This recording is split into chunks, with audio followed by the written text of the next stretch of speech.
As we all know, social media is now part of the beauty world. For those with social media accounts, we added the option to link them to your portfolio page. To do so, tap Menu and then Marketing. From the Marketing page, tap on Social Links. Type your social media IDs, just the name of your social media account, the ID, not the full URL. Then tap Save.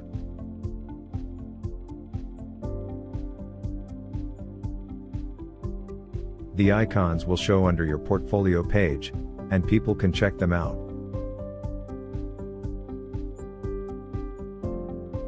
Now, let's do the same on your social media accounts. You can easily copy and paste your portfolio link to Facebook or Instagram.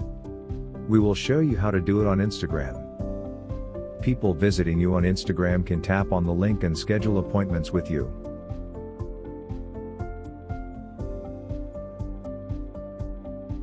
If you need help, please let us know. Write us on the chat, and we will help.